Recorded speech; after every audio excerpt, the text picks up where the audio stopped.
Well, the 2016 local government elections saw the rise of kingmaker political parties. These are often small political parties with little or no influence outside of their own towns and districts. So every Wednesday on the AN Report, we will be profiling the so-called kingmakers set to tip the balance of forces in small town governance. Today, we zoom in on the Botho Community Movement, that party contesting its first local government election in the Rustenburg Local Municipality back in 2016.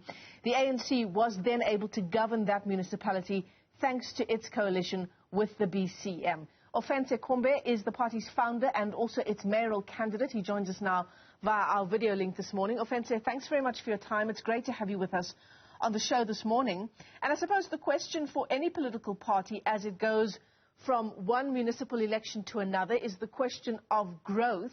Are you hoping to win outright as opposed to governing in a coalition? Good morning. Good morning to all of the viewers. Well, to answer that question, we are looking to continue to grow, and to be realistic about it, we will not have grown to be able to govern outright, but we want to grow to an extent that we are able to have more influence so that we are able to adequately implement the ideas that we are having as a party, as opposed to being almost, just one seat, and then obviously then have to rely on all of your bigger coalition partners to get some of your ideas and your policy positions through.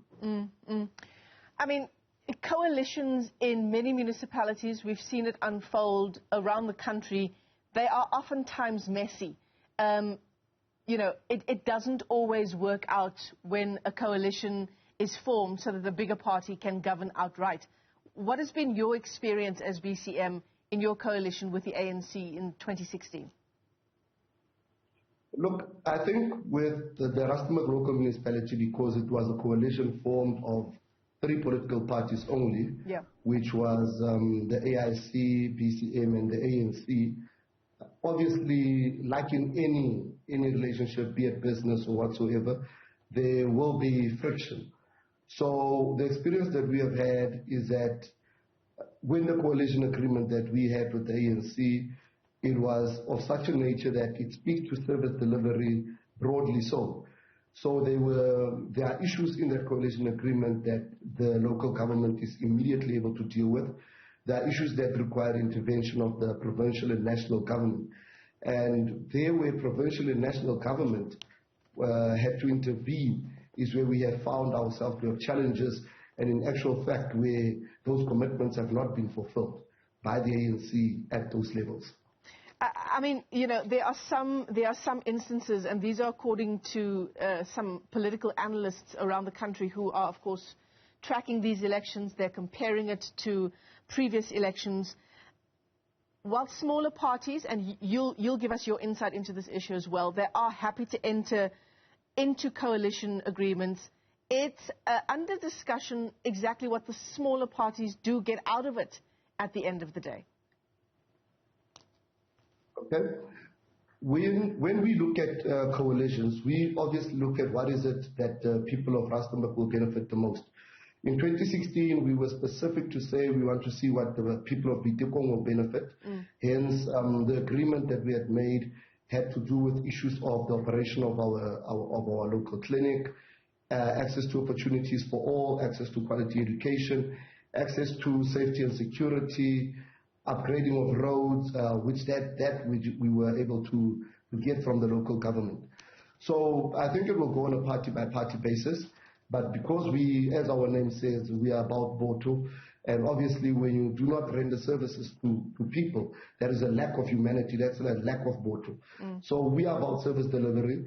Our agreement with whichever coalition partner that moving forward we'll be dealing with will always be focused on the people. It is not a coalition agreement that will be pies in the sky whilst the basics are not being done right, whilst people are still having lack of access to regular water supply, regular electricity supply, where potholes are not being fixed. So it's back to basics first, and then we can move on to all of these castles in the sky. I mean, local government elections, as we know, these are the bread and butter issues, the issues that affect the everyday lives of South Africans insofar as service delivery is concerned. In your municipality, since 2016, what are some of the things that you can tell your voters as you campaign now ahead of the 1st of November that have really been achieved thanks to your coalition with the ANC? Okay. We can start in Botho, and I can safely say there that with only one seat, Botho Community Movement has been able to ensure that roads, internal roads in Ward 20, 21 and Ward 40 were indeed tabled in council to be budgeted for. Those roads have been successfully built and completed. There were some minor internal roads that were also done during this current financial year, with just that one seat. With that one seat, Botho Community Movement in the general Rustenburg Municipality was able to actually save the local economic development directorate, of which prior to the 2016 elections, council had taken a decision that the directorate will no longer exist. With us coming in and myself occupying that seat, council had to rescind that decision, and we've built the local economic directorate up from scratch, basically, in producing a whole number of new programs there. The Agriculture Development Support Program, now recently the partnership with the Leparo SMME Incubation Center.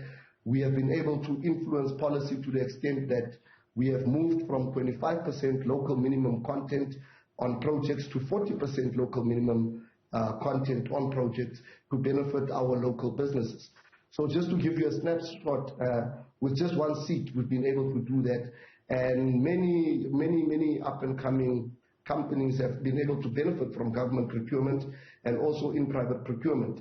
I also chaired the steering committee that was responsible for overseeing the construction of the Rustenburg Mall, which is a private development, and a lot of locals have benefited. The mall was up and running within a record time, if you may.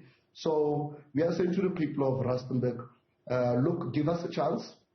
Give us a chance. We are still young, we are fresh, we have new ideas. We know how to do service delivery in an effective, efficient and economical manner. It won't be rhetoric as we are getting now. People promising me to fix potholes whilst they've been having the opportunity to do so for 27 years. Thank you. I mean, also frustrating, your coalition with the ANC, as you've also admitted to at times. The information that I have here in front of me, just some of the promises that were made once that coalition was formed. The clinic, the Botho Community clinic, was set to function 24 hours a day, standby ambulances, a steady supply of medicines, a number of other medical issues as well, also promised to residents, qualifying residents to be given preference for municipal vacancies instead of people from outside the province, etc., etc. In terms of a police station, so that's health on the one side, safety on the other side. The ANC promised to operate a satellite police station in Botho Community to secure the area there for residents. So in terms of service delivery, yes, with your one seat, you've been able to make a difference, as you say, but so many outstanding issues insofar as service delivery is concerned. In light of the COVID-19 pandemic, the delivery on health in particular has not been up to scratch. You are correct on that one, ma'am. What we've had is, number of meetings where commitments are made that the clinic will be operating 24 hours. We still need to beef up staff to accommodate a 24-hour cycle instead of the 12-hour, 7-day-a-week current cycle that is there. MEC Sambata Madota has been to Botho numerous times. We've been in meetings with him, even at the clinic, where he has publicly made those commitments and simply did not follow through on them. You can look at the issue of the police station. MEC Lehari, who is responsible for safety and transport in the province. He has been to Botho on numerous occasions, so has the current minister actually, but they never followed through on those promises. In actual fact, what we've seen now that with the police station, which is located, you can say in the Bundus, That police station, they have now built a road going there, which says to us we were actually being duped, and there's absolutely no commitment that that police station will be moving from where it's located to a more accessible place currently, and also that our satellite police station will not be operative. So we, in actual fact, thought that the ANC was trying to deliberately delay, to decampaign us so that we are seen to not have gone into coalition for the things that we have agreed with them in black and white. And I mean, to go to the extent of even denying your own voters the opportunity to have quality access to healthcare, to have quality access to safety and security is quite absurd, just to try and spite another party. Or it's a matter of sheer incompetence, or it's a matter of sheer dishonesty on the part of the ANC at that level. Yeah, one wonders which is worse. Let me thank you for your time this morning. Ofentse Kombe is the Botho Community Movement mayoral candidate there in Rustenburg. It's incredibly useful for all of us as we go to the polls to take a look back at the promises that have been made in the previous local government election. The same goes for national elections, but these are really the bread and butter issues of communities. What has been promised, what's being delivered on, and what are the new promises that are being made by various political parties. Thanks very much for your time, Ofentse Kombe.